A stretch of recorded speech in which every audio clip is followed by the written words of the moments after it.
Maqaa Abbaa, kan Ilmaa, kan Hafuura Qulqulluu, Waaqa tokkoo, Ameen. Dhiifamaa fi tolummaa isaa nuuf baay'isee Waaqayyo Abbaan keenyaa akka baay'ina cubbuu keenyaa osoo hin taane akka tolummaa fi dhiifama isaatti eegee tiksee hanga isaatti kanatti kan nu ga'e maqaan isaa qulqulluun guddaa kan galatoomee fi kan ulfaate nuuf haa ta'u.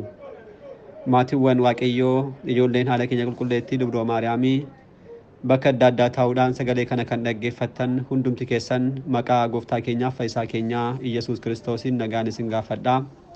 Akka isaatii bakka jirtanitti akkam bultanii, akkam ooltanii, akkam galgaleessanii, Ameen. Galateeffamuun amala uumaa keenyaa fayyisaa keenyaa Iyyasuus Kiristoos kan ta'e maqaan isaa baddaa samii irratti afaan qulqulloota ergamoota isaatiin afaan qulqulloota abbootii keenyaaf harmoolii keenyaadhaan kan galateeffamu nu birattis guddaa kan kabajameedhaa fi ol kan ta'e nuuf haa ta'u.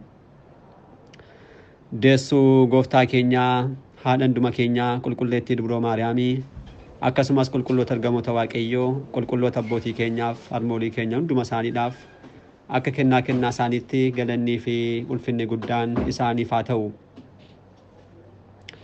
Egaan maatiiwwan Waaqayyoo barumsa keenyaa koorsii dubbii amantaadhaan boqonnaa torbeeffaa waa'ee iccita qurbaanaadhaa barachaa kan jirru. Egaan akkuma yaadattan barumsa kanaan kutaa sadaffaa darbeen guyyaa darbe kan baranne jechuudha.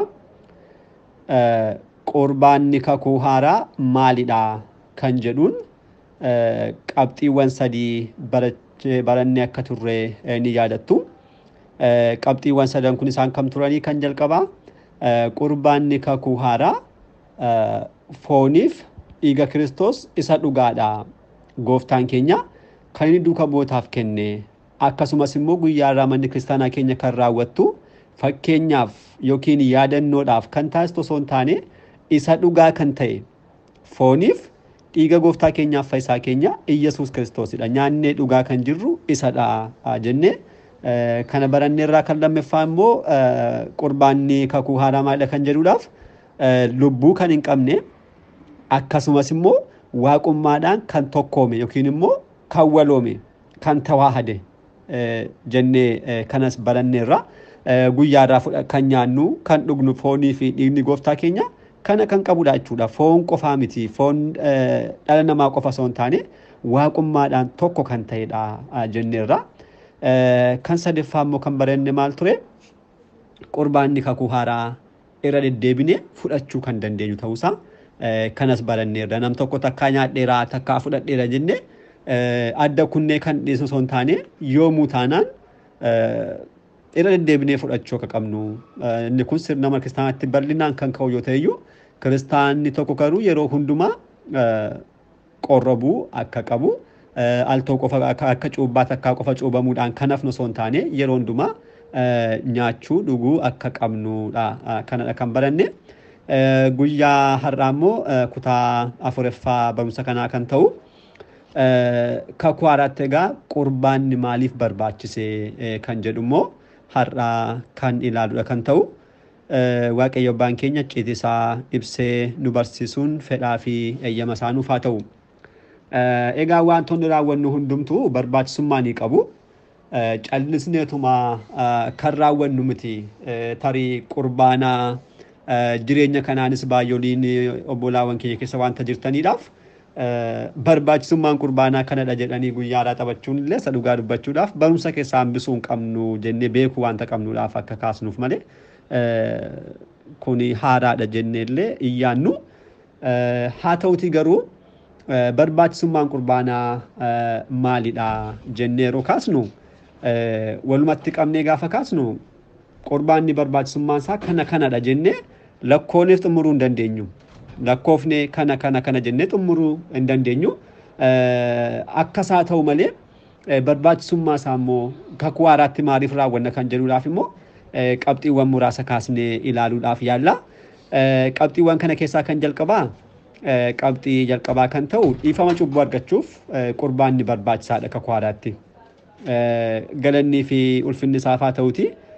Gooftaan keenyaaf fayyisaan keenya Iyyasuus Kiristoos fannoo irratti fannifamee foonii fi ulfaataa dhiiga isaa kan nuuf kenne cubbuu keenya nurraa haquudhaaf akkasumas immoo abaarsa nurra ture sana nurraa kaasuufidha. Kaayyoon isaa isa kana inni guddaan. Abaarsi dhala namaarraa kan ka'e abaarsa jechuun egaa abaarsa duraa jechuudha kan abbaa keenya Addaamiif kan haadha keenya Hewaan jechuudha. Gooftaan keenya dubbii fayyinaan raawwateedha. Kanaaf gooftaan keenya maal jedheera?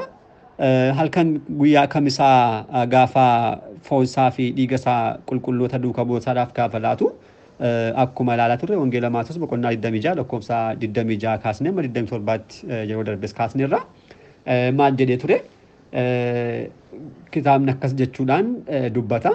Gooftaan keenya Yesuus buddeen ol kaasee eebbisee kutees immoo duukaa bu'uusaadhaaf kenne fudhaa nyaadhaa kun foon kooti isaaniin jedhee xoofoos immoo kaasee galateeffatee kanarraa dhugaa waa'ee cubbuu waa'ee dhiifama cubbuu baay'ooliidhaaf waa'ee maaliidhaaf waa'ee dhiifama cubbuu baay'ooliidhaaf kan dhangala'u dhiigni koo kakuu haaraa isa kanadha jedhee jechuudhaan dubbata. Caqasoonni kun wantoota baay'ee nutti agarsiisu. Isaan kana keessa tokko maalidha? Dhiigni foonni gooftaa keenyaa kun cubbuu baay'ooliidhaaf kan kennamudha. Waa'ee cubbuudhaaf jechuudha. Cubbuudha namaadhaaf jecha kan hundeeffameedhaaf kan kennamudha jechuudha. Dhiifamni kun immoo maalidha? Dhiifama cubbuu gaafa jennu dhiifamni cubbuu kun kan jalqabaa dhiifama cubbuu dursee raawwatamedha akkuma jalqaba kaasne. Kan abbaa keenya Addaamiif abbaa harmee keenya Hewaan karaa sana kan nutti dhufedha gooftaan keenya kan nurraa hambise. Namni egaa cubbuuwwan kanaaf dhiifama kan argatu yeroo kiristaanummaa argatudha. Kiristaanummaa kan argannu immoo ni cuubamna, meeroonii kana booda qurbaana fudhannaa jechuudha. Isaan kun sadan barumsa keenya waa'ee dubbii foonummaa barachaa turre waa'ee fayyinaa irratti yoo yaadattan kaasne turre. Isaan kun fayyinaa Kiristoos nuuf raawwate kan keenya taasifachuudhaaf dirqama raawwatamuu kanneen qaban icciitiiwwan sadan warreen jalqabaadha. Cuubbaa, meerooniidhaa fi qurbaana jechuudha. Qurbaana malee icciitiin tokkoyyuu kan raawwatamu hin jiru. Inni kun barbaachisummaa isaa keessaa tokko ta'us kun garuu dubbii fayyinaa gooftaan keenya nuuf raawwate Kiristoos addunyaa guutummaadhaaf fayyina ni laate kana namni tokko amanee dhufee dubbii fayyinaa kana kan isaa taasifachuu yoo barbaade kana raawwachuu qaba jechuudha. Yeroo kana dhiifama cubbuu argateera kan jennu. Kan lammaffaa immoo dhiifamni cubbuu isa kamidha? Dhiifama cubbuu guyyaa guyyatti raawwannuuti. Egaan mucummaa Sillaasee namni yeroo argatu dhiifama cubbuu kan jalqabaaf erga argatee booda kiristaanummaa keessa taa'uudhaan garuu karaa diiyaabiloos kanneen dhufan qormaata adda addaas ta'uu danda'u. Matuma keenyaanis immoo kaanii ta'uu danda'a. Kan namaa kaasuu miti kan mataa keenyaa yoo ilaalle cubbuuwwan baay'ee raawwachaa oolla guyyaa guyyaatti. Kanaaf cubbuuwwan kanarraa immoo deebinee kan ittiin kaanu Waaqayyo maal nuuf kenneera? Gaabbii nuuf kenneera. Gaabbiin dubbiiwwan fayyinaa gooftaan jiraatu keessa akka tokkotti lakkaa'ama. Maaliif? Carraa lammaffaadha kan nuuf kenname. Yoo cubbuu raawwanne abdii kunnee hafuu hin dandeenyu. Deebinee maal ta'uu dandeenya? Kaanee mootummaa Waaqayyoodhaaf galuu dandeenya jechuudha. Yeroo kana cubbuu keenyarraa abbaa gaabbii keenya duukaa wal mari'annee erga dubbanne erga qannoonaa keenya raawwanne booda dhiifamni cubbuu kan argamu qurbaanaanidha. Qurbaana kana fudhachuudhaan yeroo hundumaa jechuudha cubbuu dhiifama akka nuuf taasifamuudhaaf iccinni qurbaanaa jechuudha baay'ee barbaachisaa kan ta'e icciitiiwwan gurguddoo mana kiristaanaa keenya keessaa kan tokkodha jechuudha. Kanaafuu kun walumaa galatti fayyina lubbuus fayyina foonis argamsiisaa jennee kaasuu ni dandeenya jechuudha. Fayyinni lubbuu gara mootummaa Waaqayyootti. Kan foon immoo dhukkuba adda addaarraa ni fayyisa qurbaanni. Ni fayyisa. Diiyaabiloos namarra buruudhaan daandii adda addaadhaan nama rakkisuu danda'a. Kana diiyaabiloos nama qorraburra turuuyyuu hin danda'u. Annaa karaa kana gaafa laallu qurbaanni fayyinoota akkasii kana ni kennaadha. Barbaachisummaan isaa kan lammaffaan immoo Kiristoos wajjiraan tokkummaa akka argannuufidha. Kiristoos wajjiraan tokko akka taanuudhaaf. Maaliif barbaachisa tokkummaan Kiristoos wajjiraan? Namni Kiristoos wajjiraan tokko hin ta'in mucummaa isaa argachuu hin danda'u.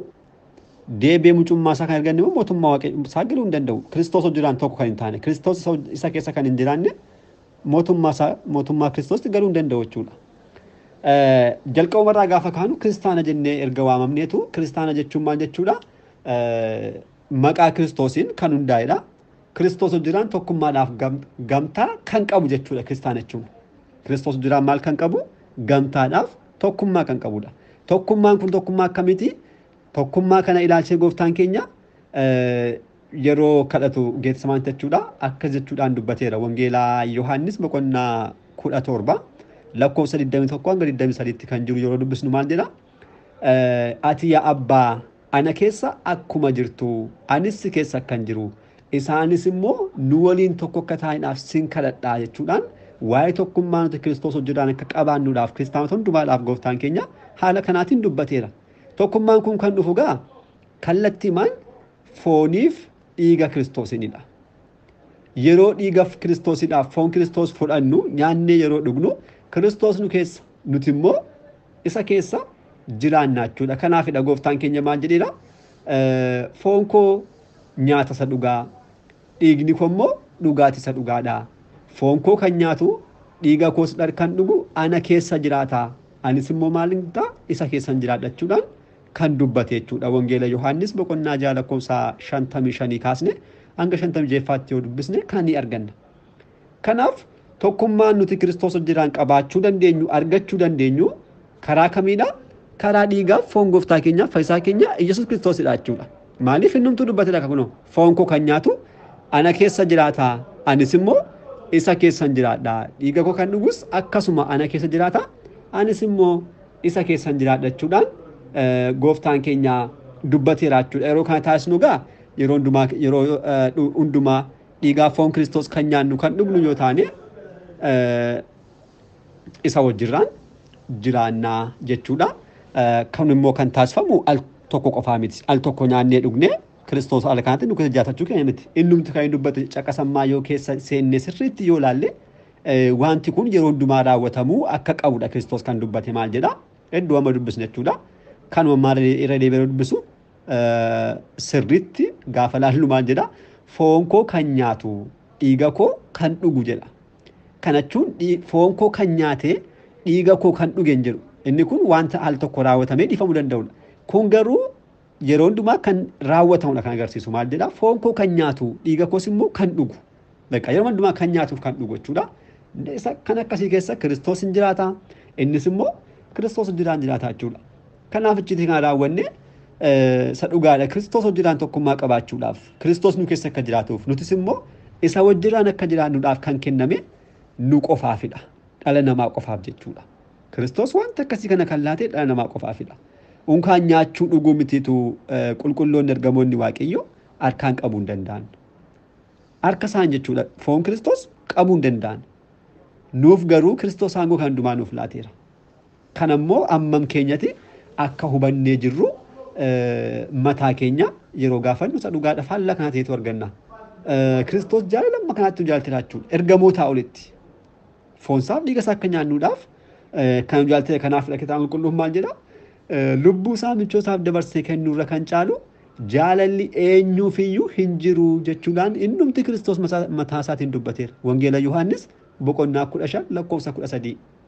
Lubbuu isaa michoota isaadhaaf dabarsee kennuurra kan caalu jaalalli tokkoyyuu eenyuuf kan jiru hin jiru. Kana Kiristoos mataa isaatiin dhala namaadhaaf kan raawwatedha. Lubbuu isaa dabarsee kenne jaalalan sin jaalladheen kanaa olitti kan sin jaallatu eenyuyyuu hin jiru jechuu isaati. Eenyu jechuudha. Kanaaf amma kanaatti dhiigaaf foonsaa akka nyaannuudhaaf Kiristoos kan laate nu qofaafidha jechuudha. Dhala namaa qofaafidha. Asitti kan ilaalle kun egaa barbaachisummaan qurbaanaa kun kana qofadha jechuu miti qabxiiwwan dabalaalleerra. Akka fakkeenyaattidha isaan kana kan kaasne akkuma jalqaba dubbanne garuu isa dhugaadha. Icciinni kun faayidaan isaa kana jennee tarreessinee raawwachuu hin dandeenyu. Tarreessinee jechuudha raawwachuu hin dandeenyu. Akka fakkeenyaatti garuu kan lamaan ilaalleerra. Walumaa galatti garuu eebba fooniidhaaf eebba lubbuudhaaf jireenya fooniif jireenya lubbuudhaaf fayyina fooniif fayyina lubbuudhaaf icciitii baay'ee barbaachisaa kan ta'edhaa fi isaan kana hundumaa kan argamsiisudha. Kanaafuu wantoonni baay'een yeroo baay'ee mana kiristaanaa keessatti beekuu kan dandeenyu, hubachuu kan dandeenyu barachuudhaan qofa miti. Namoonni yeroo baay'ee wanta hundumaa barachuudhaan hubachuudhaaf yaalu. Kun garuu sirrii miti amantaa keessatti yeroo hundumaa kana eeguu osoo hin taane wantoota dubbannu kana raawwanneetu kan hubannu jechuudha. Raawwannee gaafa laallu wantoonni baay'een kan raawwannudha. icciitiin qurbaanaa icciitiiwwan shanan keessaatu dhala namaaf kan kennamedha. Kan raawwachuu qabnu jechuudha. Kanaafuu yeroo raawwannu faayidaan qurbaanaa barbaachisummaan qurbaanaa kana jennee kan tarreessinurra yeroo sana jireenyaan gaafa garru mataa keenyatti jijjiirama yeroo garru sana alaha akkasidhaa lakkaa jennee mataa keenyaatu barbaachisummaa qurbaanaaf faayidaa isaa yeroo sana hubannaa jechuudha.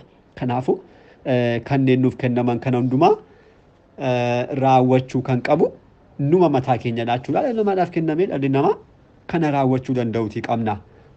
Kanaaf akkuma guyyaa darbee kaasne kana karoora jireenya keenyaa keessaa tokko taasisuu qabna jechuudha. Keessumattuu qurbaana fudhachuu karoora jireenya keenyaa keessaa tokko taasisnee karoorsuutu nurra jiraata. Maaliif baay'ooliin keenya yeroo hundumaa waan tan karoorsineefidha. Karoorri keenya amma mataa keenya yoo gaafane tokko keenya jechuudha. Waan biyya lafaa kanaadha bakka kan ilaallatu. Waggaa kana bara kana raawwadhaa barattaanu sana jennee kan karoorsinu ani beeku dhibba keessaa namni muraasni yoo argame waa'ee afuuraa kan karoorsu. Bara kanatti nan qorra bajalee kan karoorsu. Bara kanatti gaabbiin gala guyyaa kanatti gaabbiin gala kan karoorsu hoo jiraate ani beeku. Garuu baay'ooliin keenya kan karoorsinu waa'ee mafooniidha. Yeroo kanatti kan raawwadhaa. Kun garuu matumtu isaa kitaaba qulqulluu kan faallessuudha. Kitaabni qulqulluun akkas hin jedhu. Waaqayyo yoo eeyyame fedha isaa yoo ta'e kana raawwanna jedhaatu dubbadhaa jedha qulqullichi Yaa'aqoob ergaa isaa irratti. Kuniyyuu ta'ee osoo jiruu garuu nuti karoorumatti karoorsinu maqaa waaqayyoodhaan haa ta'uyyuu malee karoorri nuti karoorsinu kan waaqayyo yaadu ta'uu qaba. Kan lubbuu keenya ta'utu irra jiraata.